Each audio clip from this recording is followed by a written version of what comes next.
Yeah. So, as always, these events are all supported by our amazing sponsors, which means that we don't have to charge you any money to attend. We get lunch and coffees and some great speakers from the EUC industry. So thank you to them. You'll hear from some of them today. They're all upstairs, so do make sure you have a scoot round, say hi to them, find out what they're all about. Some great new sponsors as well today you've probably not seen at our events before. So again, make sure you go and see these guys, because again, without them, these events wouldn't exist. So thank you to them. So, huge lineup of speakers today. We've actually got 2 tracks. We've got so much great content. We've got 2 tracks this afternoon. So do keep an eye on the agenda, decide on which room you want to go to. The other room is just kind of out there, upstairs and around the corner a bit. You'll find it. So we've got kind of an AI-themed track this afternoon for those interested in more AI stuff. Steering group. You may notice we're all kind of like looking smart and branded. Stand up, the steering group, please. So we've been hiding in plain sight for years, right? But now there's no escaping. So if you see any of us around, you've got any feedback, suggestions, do grab one of us. We're kind of easily recognizable now with our logos on. So I'm not sure if James is stuck on a train somewhere in Newcastle somewhere probably, but Shabs couldn't make it today and he's also about to emigrate to Australia. So I'm going to say goodbye to him, unfortunately, but the rest of us should be around. Jim's running fashionably late, as always. Okay, special guest today. My daughter's going to hate me for this. She didn't know I was going to do this. Zoe, stand up. So Zoe's doing A-level computer science. So this is kind of a work experience day for her, not just a jolly like the rest of us. So she's interested in IT, so do grab her, talk to her about what your job is. If you see her standing around on her phone on TikTok, that's not part of the day. So, you know, just so you know she is. I'm sure she'll be interested to find out more about it. She's going to be taking some pictures and maybe writing a blog about the day as well for her school newspaper. So, we are on the socials. We're now on Blue Sky. Yay. We're still on X. We've obviously got a good LinkedIn group if you want to join that. But again, all of our content is community driven. So if you do have something you want to talk about, do submit your session ideas for next year. There's a link on our website. So all sessions today will be recorded. We'll PDF the slides at the end of the day, so you don't need to be there scribbling notes or taking pictures. We are recording the sessions in both rooms, and we will distribute the slides afterwards for our YouTube channel. This is another QR code. If you do want to submit your session ideas, take a picture of this. This is just the same link as its link on the website. So feedback forms today, they are electronic. So please now get out your phones because you are going to need to open this to do the feedback forms. There's a bottle of champagne that we'll draw this afternoon at the end of the day for completed feedback forms. I am told that this is a Slido, but I'm told this will be open the entire day and they will make the sessions available for feedback during the day as we go along.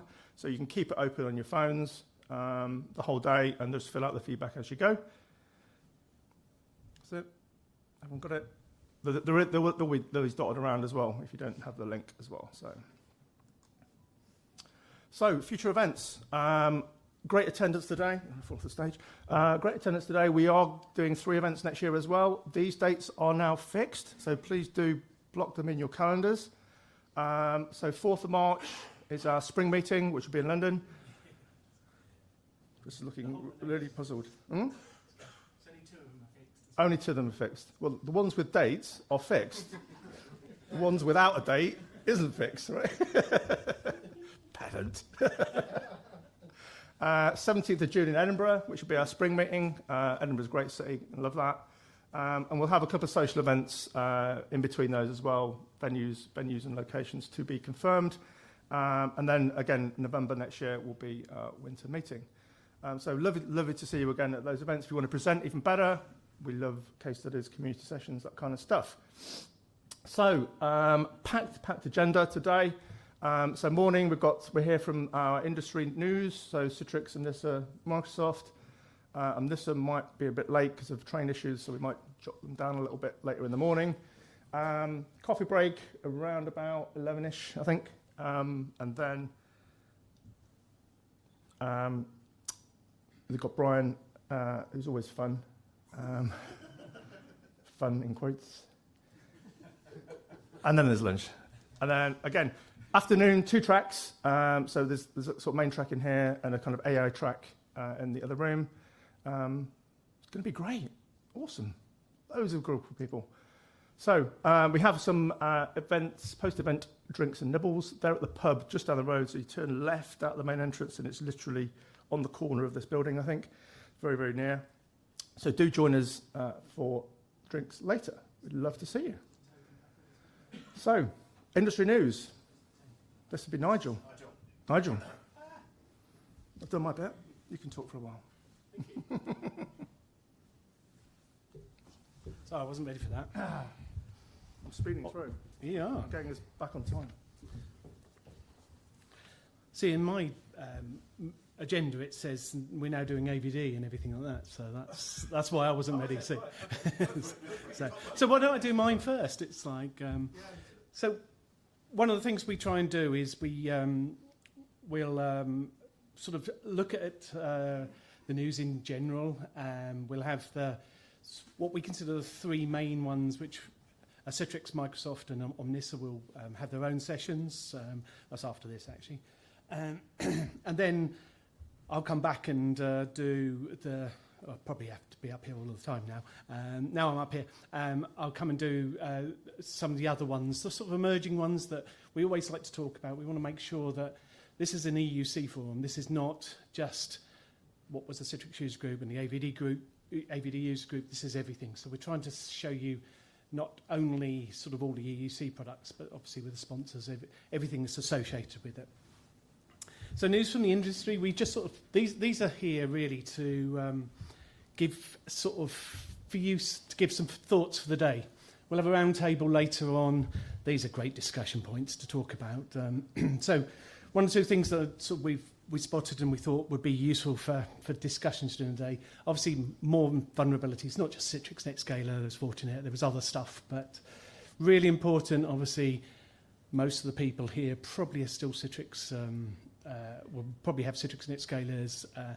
Really important to make sure that they're updated and patched. And any issues, there's people here who are experts at doing this. So find them out, come and speak to us. And if you've got any issues, any worries or concerns around those things, there's people here who've plenty more knowledge than I have around these things. So Microsoft have gone into thin clients. Again, I think, really, it's, they've done sort of things in the past with trying to do smart Linux clients and things like that. So it'll be interesting to see what you think if you've seen the announcements around the Microsoft Link. When I saw what Link, I thought, wasn't that what Skype is now? But or is it Teams? One of those. But I got really confused because I kept searching for Windows 365 Link, and it was like came up with Microsoft Link. Which, as I say, was like the Teams beforehand. So, but this is a thin client. It's very much specific to Windows 365. Be interesting yet again as we get through the discussions how useful this is, how beneficial it is to people, and how to, some of the other thin client manufacturers and people who are doing those thin client software think about all of these things. So. Great to have those discussions. This is open. We're not giving our views as much as just wanting you to start thinking about it. We'll have people on the stage who can talk about this as well. DAS Like a Pro survey. Ruben is here somewhere. He's here. He's one of the people who organised this. I spoke about it last year, actually, at one of the events around the results of DAS Like a Pro. I don't know if you're doing anything today on it, Ruben, are you? Perfect. Brilliant. So great to see some of those sort of things. And that gives you a bit of the trends of where the industry is going from people who are using this. Omnissa now is actually a real company. It's sort of took time to get through from their sort of VMware and Broadcom. But people actually now work for Omnissa rather than being a company that is sort of a shell one. So that's all done. Lots of Citrix licensing changes. Usually when we're talking about Citrix licenses, it's usually, oh, they've doubled the price, they've tripled the price. That's all I ever hear. So it's every time I go anywhere, it's like, oh, God, everything's going up. Was that me? Probably was. Okay. I'll put that down. I don't even need to press that, do I? Yeah, so the fact that they've actually bringing in the Windows 365 client as part of their licensing. They've made a load of stacks of other changes. There is people from Citrix here today who'll probably be able to tell you a lot better than I can about them all. I've been on holiday for 2 weeks, so this is brand new, and I have really not been interested in listening too much about it, but that's fine. It's great to see actually something sort of positive coming out for licensing. So yet again, be interesting to discuss that, see if people will help them with their journey around what they're doing with Citrix and all of the other ones. App V reprieved, Jesus Christ. I can't say anything, but anyone who uses App V, it's been around since 2002. I actually helped introduce it into the UK. It was astounding in 2002. So when they sort of finished developing it in 2016 was the last version, but 5.1, we thought, well, it won't have long to go, and they put an end of life on it. Last week, thanks Jim, they released, well, it's not Jim Memorial's fault, but they released the fact that, that most of the components will be not end-of-lifed. Doesn't mean you don't do anything, it just means that most of the components will still be there. So there's obviously pressure from the enterprise. What else can I say? It's You sound like a dad getting people to do their homework. it's like, It doesn't mean don't start. Yeah, absolutely, yeah. So that hopefully that's a story we can have, and when Jim's up here, make sure you give him hell around it. Then I think, right, so Tom. Next one is Tom, yes. So we do, for anyone who's first time here, we do an update for, say, each of Microsoft, Omnissa and Citrix. Omnissa is going to be a bit later because Sarah is stuck on a train. So we'll start with AVD and Windows 365. Tom, if you'd like to come up here. Thank you. It's a little screen. It is. You got that one there as well, Tom. Good. All right. Good morning, everyone. So my name's Tom Hickling. I work at Microsoft. I'm a feature product manager in the combined AVD and Windows 365 teams. So I'm going to talk a little bit about what's new. Do I need to point this? There we go. Okay. So fortunately, we had Ignite last week, and this made my job very, very easy. Just had to clobber some slides together. There was a lot of announcements, and in 9.5 minutes, I'm just going to whistle through all of them. Okay. So Nigel mentioned this. So Windows 365 link. So Microsoft have invented this new category called a thin client. You're going to love this thing. So feedback fell into two categories. There were these people that absolutely loved this, thought this was the greatest thing on earth. And then there was probably this community who recognized that thin clients have been around for donkey's years. And Microsoft obviously hasn't invented this category. But we have created this device that's aligned with Windows 365 only, not AVD. That kind of demonstrates our sort of future direction of travel in terms of the two products. So it is arguably, it is a thin client, but it's kind of not a thin client because it doesn't connect to anything else besides Windows 365, hence the name. So this is just a device to connect through to your cloud PC as part of Windows 365.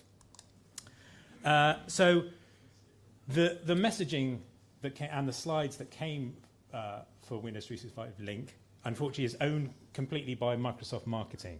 These people are great at creating PowerPoints and messaging and all of that kind of stuff, but don't understand the full history of this industry. So some of this terminology is very, very much marketing, hence why this kind of concept of this being a brand new product came about. And plus some of the other things. So cloud-powered performance, what does that mean? It's basically the fact that this is a device with nothing on it that connects to where the power is, which is your virtual machine, inside of Windows 365 running on Azure. So obviously one of the world's largest hyperscale clouds. Now, as you would imagine, it boots in seconds and takes you directly into your cloud PC. It is secure by design. Why would it not be secure by design? There's no apps, no data, no local admin passwords. There's no ability to install anything. You can't sideload any drivers into it. And it supports modern authentication mechanisms. It does have a TPM inside of it. And then it does have these strange things that you think, why is this on a thin client? So things like virtualization-based security, hypervisor protected code integrity. Those two particular come from Azure. So in Azure, we've got millions of Hyper-V hosts running. There's a separate thing called the Azure Core OS, which is essentially the fabric that has a lot of security functionality in it. We've borrowed two of those features to effectively secure the boot process inside of this device to provide enhanced sort of local security on there. So that's why some of these things which you might not necessarily immediately think apply to a thin client, you see turning up inside of the device.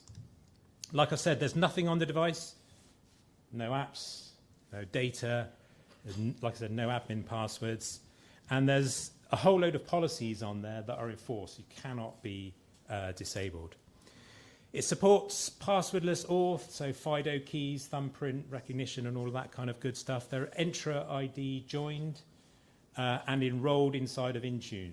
Intune obviously being the same place that you manage cloud PCs, same place that you manage physical PCs if you are obviously using Intune. So we're keeping the same management user experience natively inside of the same thing that you're already using. So no third-party deployment and management infrastructure that you need to go and deploy to manage these devices, which is essentially this point here. And it's 50% made from recycled content. All of the packaging is paper-based, so there are some sustainability goals being achieved here. In the sake of time, I'm not going to play this, but this is literally a sort of a 20-second video of someone signing in and then connecting through to their cloud PC. So it is literally very, very quick. And in fact, I pressed the button and it is playing. So there you go. So it's exactly the kind of experience you would expect, just signing in with your Entra ID. And then when this video finishes, which is imminent, then the next step would be that connection through to their cloud PC. So it's currently in preview. You can sign up for this. There isn't a mechanism besides speaking to your Microsoft account manager to go and get on board with this, and then it's going to GA later in the year.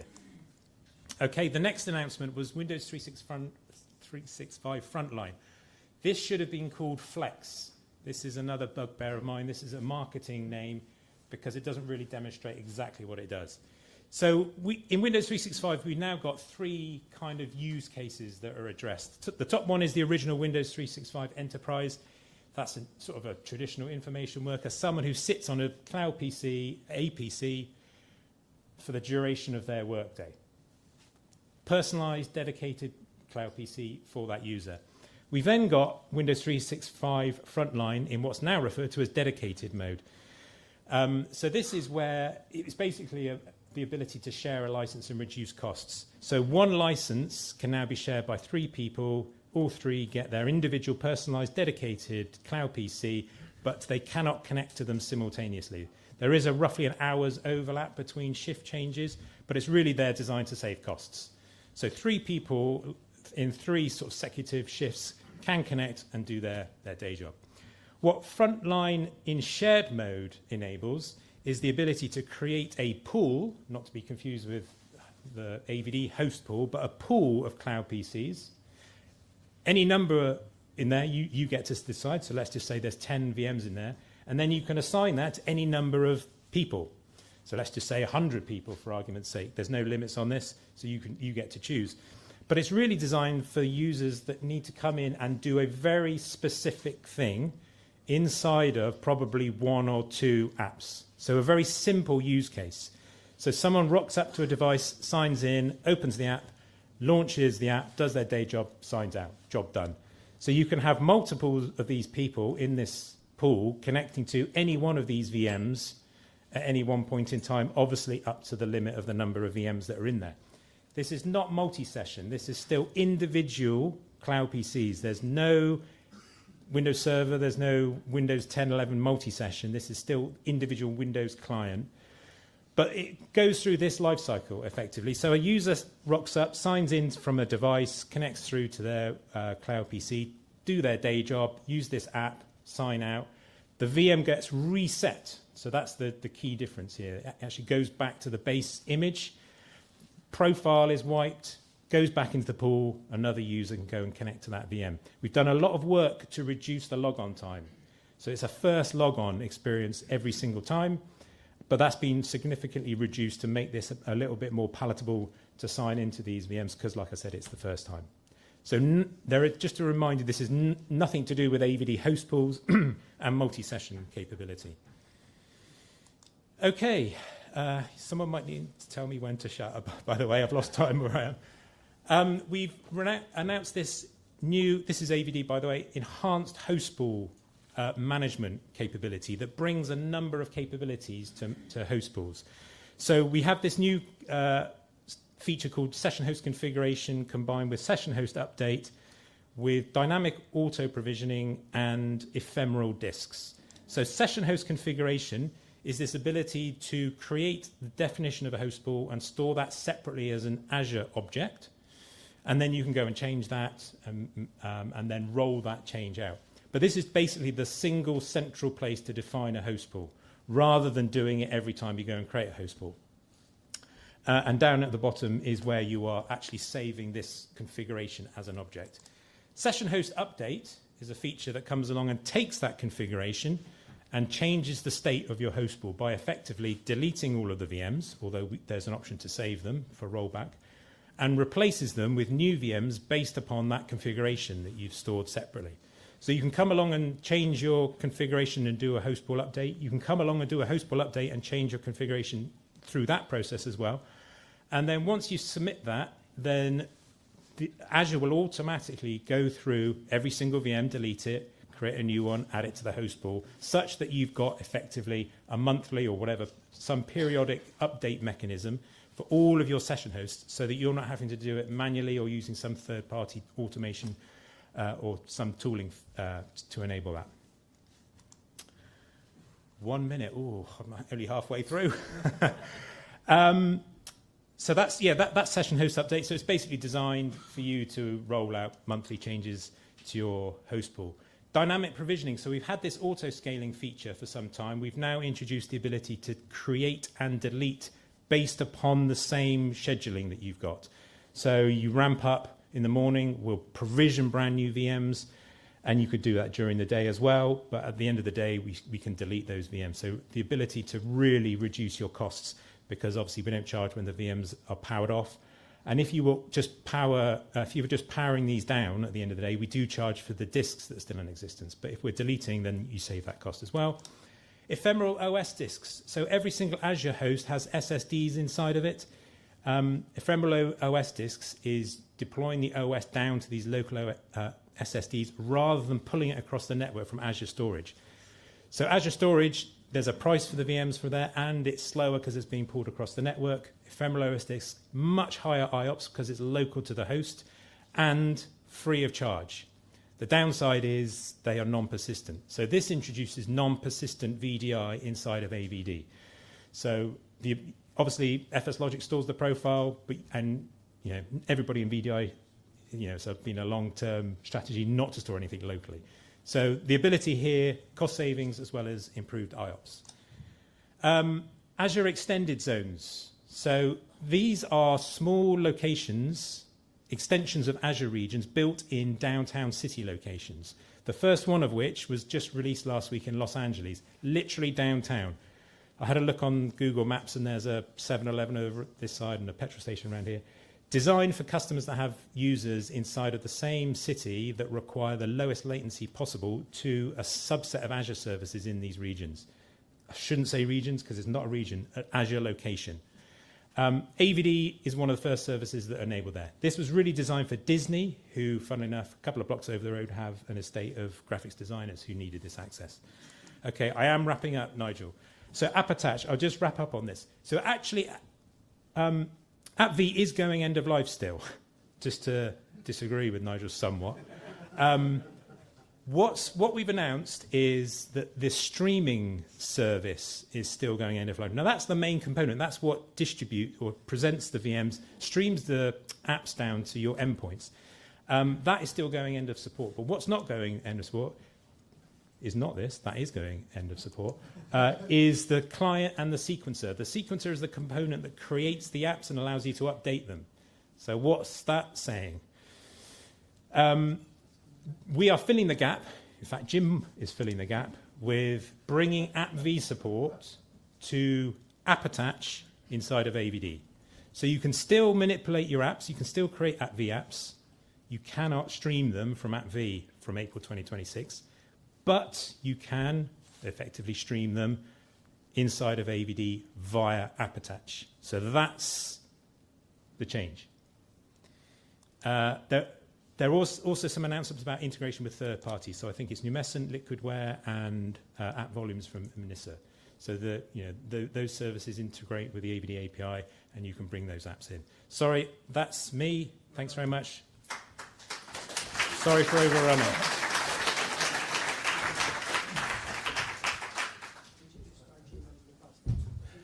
I think we're all throwing Jim under the bus, really, because it's all Jim's fault, because he works for Microsoft. I know you do, Tom, but Jim needs the negativity of everything. So,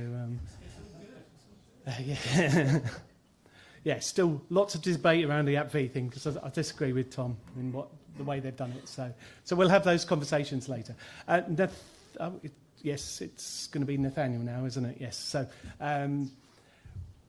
Does say I have you here, but Nathaniel from Citrix is going to do his updates, yet again 10 minutes, if you don't mind. There is a clock somewhere, which I haven't seen. It's probably there. You've got to have glasses to be able to see it, though. So. What are we up to? These are Javier's slides. These aren't my slides. These are the one for the later. There we go. So leave that one with me. Hopefully they'll come back and... somewhere magically, these people are looking at us and thinking, right. So Yes, this is me. there you go. That's easy, isn't it? So. Thank you. Yeah, it's great to be back with you. I missed the previous EUC forum because I was on paternity leave, but everything's good in that area. And it's good to see new and old faces and to come and present what's new with Citrix again. I'll just start with a couple of announcements. Some of this was already covered with the licensing changes, but we were pleased to be on stage with our friends at Microsoft at Ignite last week. And first, just to mention the unlimited Citrix integration with Windows 365 means you can make full use of the Citrix add-on to your Windows 365. As we know, many people are moving to that for the quick scaling, the fixed pricing. You can now also make use for unlimited users of your Citrix licensing. That's if you have UHMC, the CPL, or the legacy DAS and CVAD licensing. And this isn't just about using our HDX protocol to deliver your Cloud PC, your Windows 365 desktops. This is including WEM, session recording, Uber Agent, SPA, all of these things included with your existing Citrix licenses for use with Windows 365. So there's significant add-ons there as you move into Windows 365. The other big recent announcement was that we're including Uber Agent for your VDI, for your virtual desktops, with your UHMC and CPL and legacy DAS licenses. So that's not just in the CPL. CPL still includes if you want Uber Agent for your end user devices, but for all your VDI, you can have Uber Agent there and make use of that detailed data and analysis, performance, security, all those features that came from Uber Agent available for you with your existing legacy DAS and UHMC licensing. But yes, licensing is the big topic. I'm not going to say any more about those things right now. I like the technology, so I'm just going to run through a few selected features, things that have either come out recently or will be coming out in the next few weeks and months into the new year. So two things here. As we've moved to more of a platform view, we're looking to update our Cloud Console to be more integrated there across all of the products. Until now, lots of our stuff has been siloed. You'd go to the front page and then you'd have to dip into each product individually. We're looking to rework that cloud console experience to be integrated both with your on-prem Citrix environments and your cloud environment. So you'll start seeing this when you perhaps next go to citrix.cloud.com. This is being rolled out from now, but more sort of in earnest in the new year. But some of you will start seeing this now. And there'll be things like recent activity, integration with documentation, some alerts and things across all of the Citrix and NetScaler products will be there in the new platform experience. So keep an eye out for that. We're also modernizing the licensing technology that we're using. Instead of the old way of you go and download your license and manually install it on the license server, moving to a dynamic cloud-connected version of that with the licensing activation service. So again, when you next upgrade your licensing servers, you'll be moving to this model. Of course, there are accommodations for air-gapped environments where you can't have that cloud connectivity, but you'll work with your representatives to work through those. And this also allows the consolidating of data across, again, your multiple on-prem, multiple cloud environments. See that licensing all gathered together in one place in the licensing console through the cloud.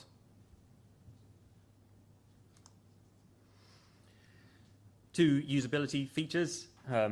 First, we're just modernizing the what we call the desktop lock feature. So this is the idea that when an end user logs into their end user device, will automatically log into their cloud VDI as well. Of course, this isn't a brand new feature, but this is about modernizing it, allowing support for multiple users and with cloud PCs as well. So that's what the little GIF on the left here is showing: user logging into their local device and immediately being launched into their Citrix device. Similar to, I think, what we've been hearing about the link just now from Tom. And then similar usability feature on the right-hand side there, support for multiple monitor experiences. Bring in line with many of the other products, but also in bringing the rest of the Citrix technology along with that to support those multiple monitor environments. Again, there's far too much to include, so I'm kind of jumping around different products here. Some of them usability, some of them security. Here, we're talking here about the device posture service. This is our policy engine, which allows evaluating the access and security features enabled on an end user's session. And one thing we wanted to acknowledge is that our workers more and more are mobile. They're moving between different places. Their peripherals are changing during the session. And so we've now introduced trigger-based scans. So this is if something changes in the end user's environment. So they plug in a USB device, they move to a new network, something changes on the firewall even. This can trigger a scan so we can check again continuously. It's not just they're in and they have access. We're continuing to monitor their session. I mean, ZTNA, Zero Trust Network Access, is the new word for it, but this is what Citrix have been doing for years. Since the beginning, and we're continuing to invest in that area. So yeah, if a user plugs in a USB, if they move to a new network, if they move to a new firewall, you can trigger that device posture scan amongst all of the other policies which are available there.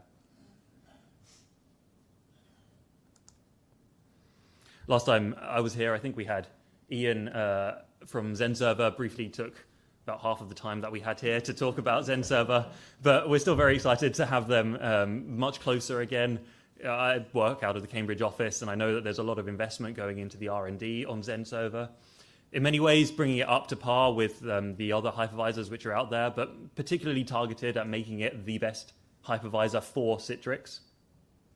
So here, Ian gave me a list of some new features that have come out, improvements in the networking performance, integrating with Terraform and Citrix's Terraform provider that already exists, Windows 2025 support, which is GA anytime now. But specifically, Citrix Aware XenCenter, something that's coming up in the new year in the XenCenter console to manage your XenServer environments. You'll be able to start seeing some of the Citrix workloads running on your hypervisors and optimizing your deployments for that.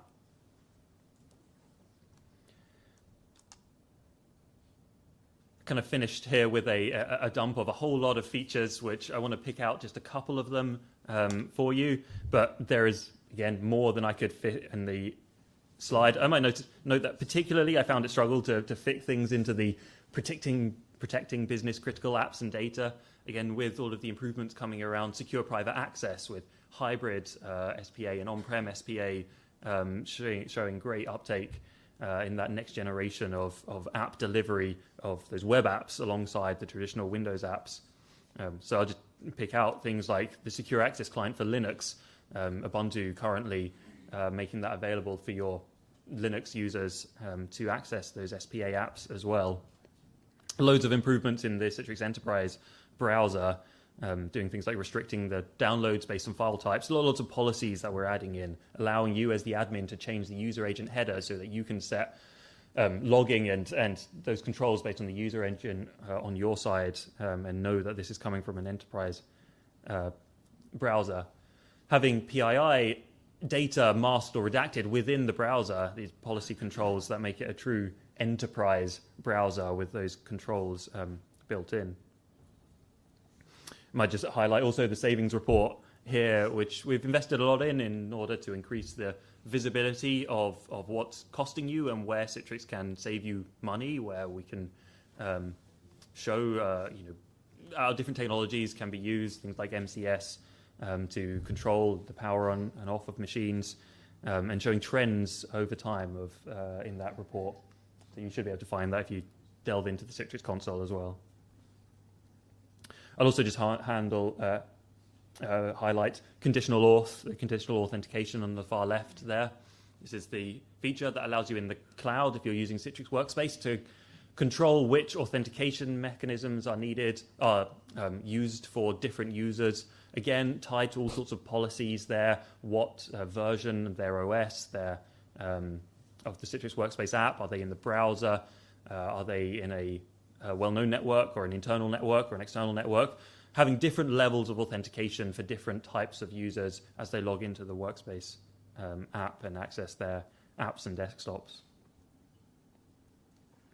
Finally, just on that far left column, the far right column, remote troubleshooting. There's a lot of improvements coming in our monitoring, the Citrix Director and Monitor tools. Coming up in the next year, you'll see more integrated infrastructure monitoring, where you're able to see your end-to-end network, the different components, your PVS servers, your storefront servers, your connectors, your DDCs. See them all in a single view there and be able to delve into latency going on between them, and identify where sessions are failing, if a user has issues, or is it a network-wide issue. That's just something that you should keep an eye out for in the new year, and I think will deliver a lot of value to our customers. So much more to say as well, but as you know, Citrix trying to be any, and please do come and speak to me. We'll be hearing from Javier and Wendy later, who'll be talking a bit about integrations with AWS Core as well. But please do come and say hello. We'd love to hear from our customers. Thank you.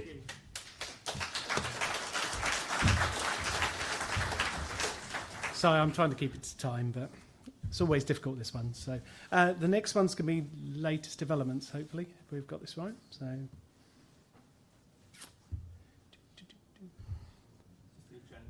yes, we're back to the agenda slides. I don't know who I'm talking to. That's the thing. It does, it seems like it. It's like, where are you?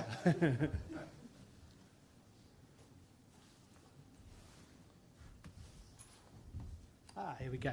Perfect. Can you see that all right?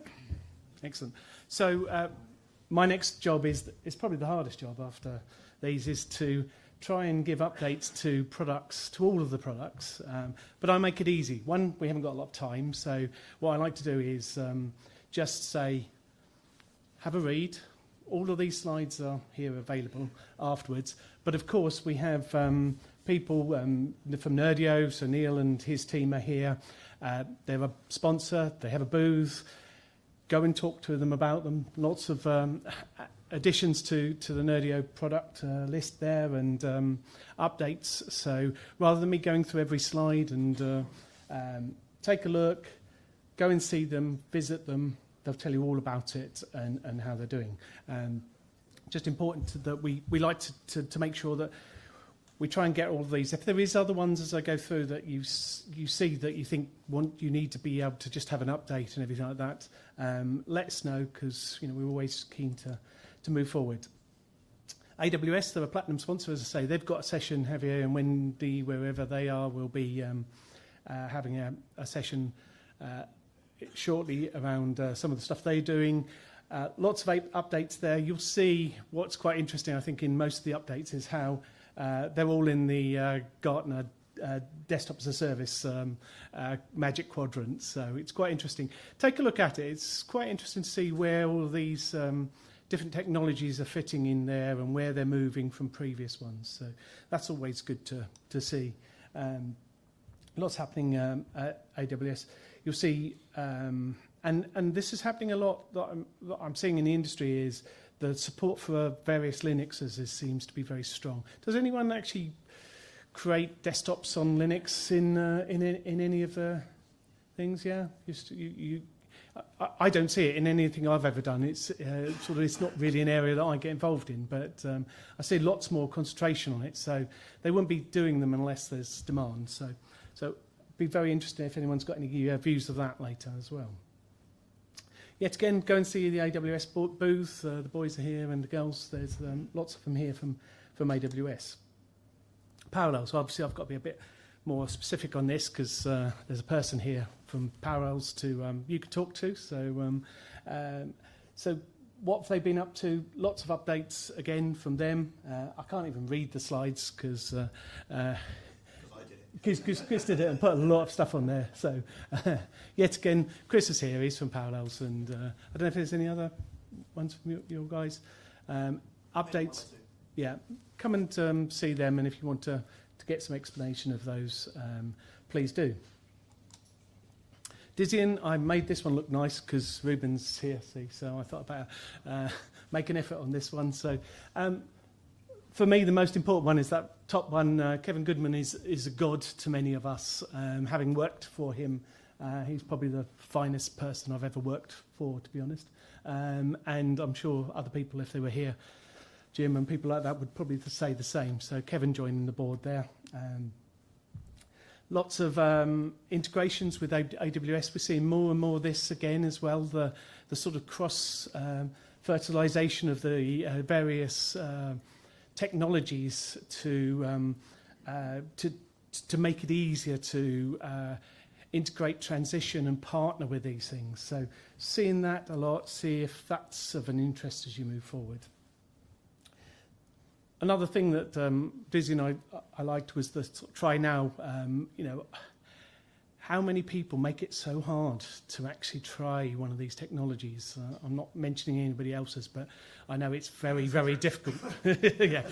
You said that, I didn't, but yeah. Yet again, they make it too hard to do it. Why don't you give licenses and get this up and running? So another cool feature. But Ruben's here, so if you want to hear any more about Dizian and you want to speak to him about it, he's got sessions as well this afternoon on the community side, but I'm sure he's more than happy to talk to him. Oporto, another one of our sponsors, thank you, and they're here today, so lots and lots of updates. So Oporto are fairly new to sort of the UK and really focused on the education market. They're coming sort of stronger into the EUC sort of space of sort of more generic industries as well. So we'll see a lot of them. Go and have a talk to them as well, see where they fit in and all of this. Yet again, lots of updates. Bringing sort of some of the parity features with the sort of the Citrix and the AVDs of this world. So getting a lot more of those features in there. So another cool product to have a look at. WorkSpot, the guys are here today as well. So yet again, we'll see the same sort of things where lots of Linux, lots of working, getting the secure browsers, those sort of things. We're seeing the same sort of features coming out, but it's important. As I say, these are being generated because there's demand for them. That's the only reason people do these. So yet again, be very interesting to see who's interested in those. More stuff on Mac clients and everything, so Linux and Mac seemed always a fairly popular thing to do.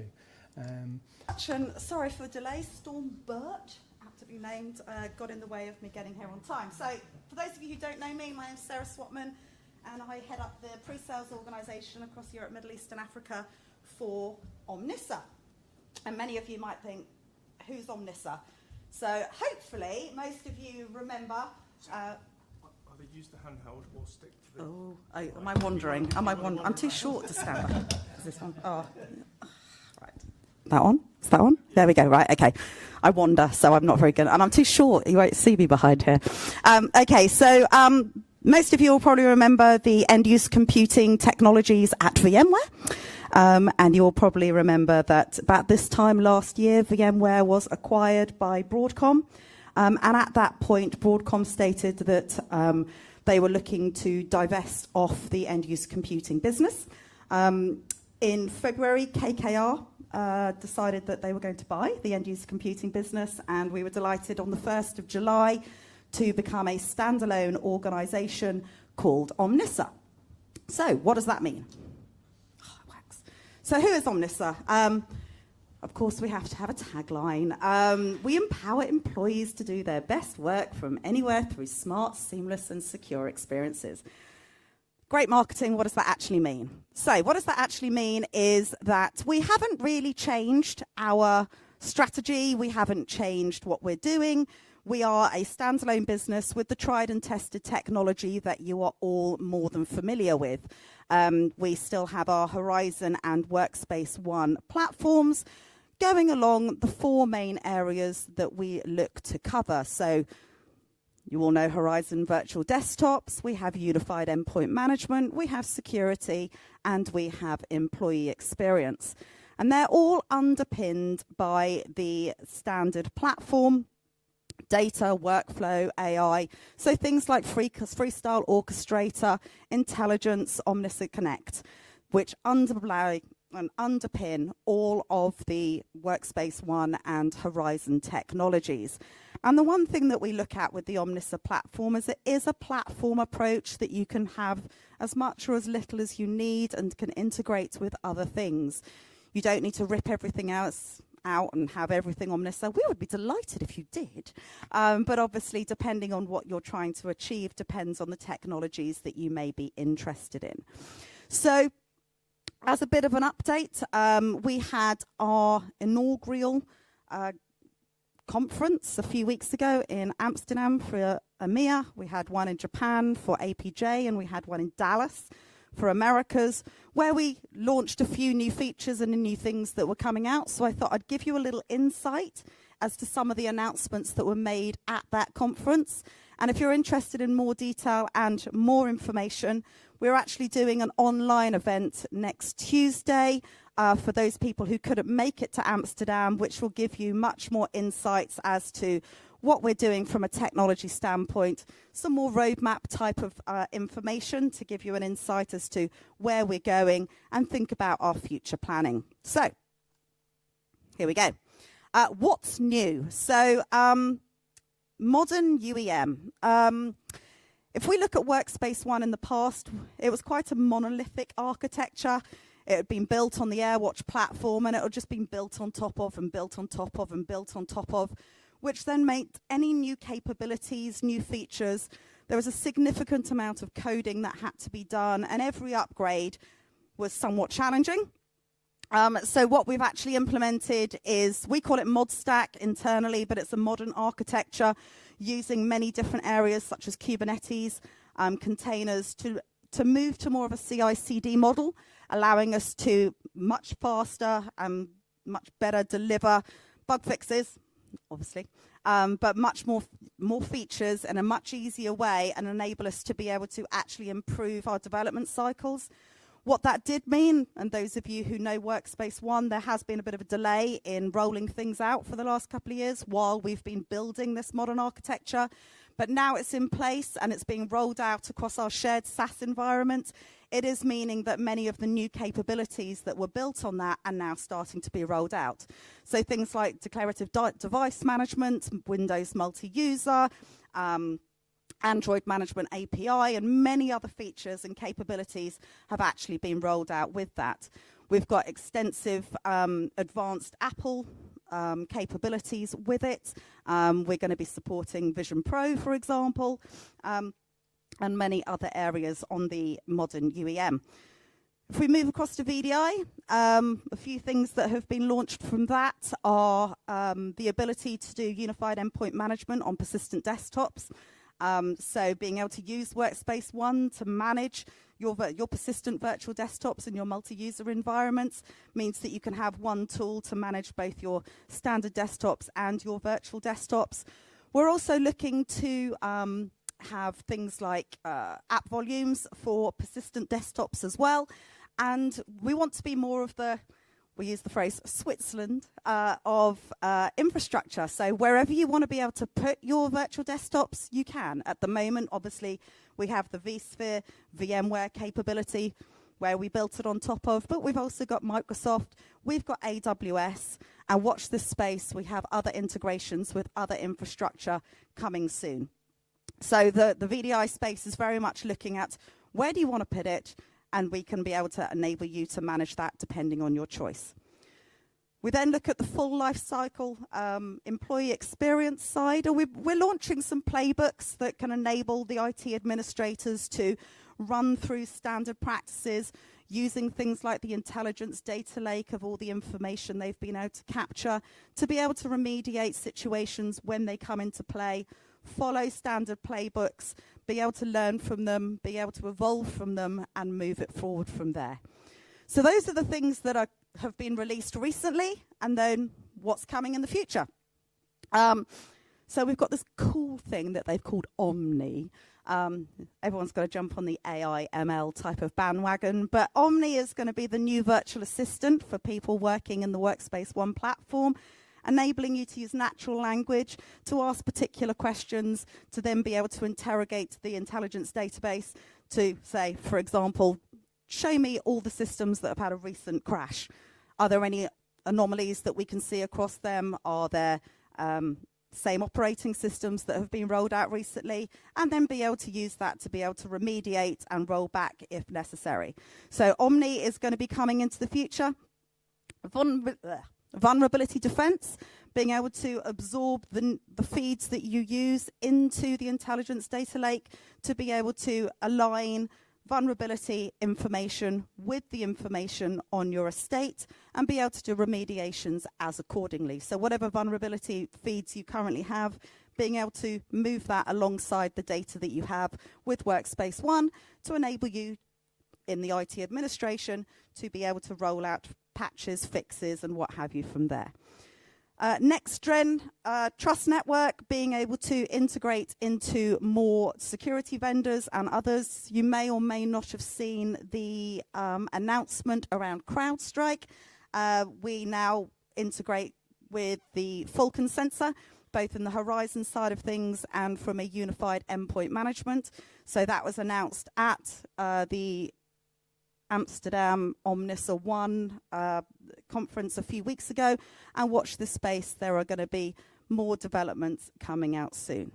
So that was a very quick whistle-stop tour for Omnissa. Please do align and watch the Omnissa ONE online event next Tuesday if you can, and it will get into a lot more detail then. So thanks very much. I look forward to seeing you for the rest of the day, and see you later.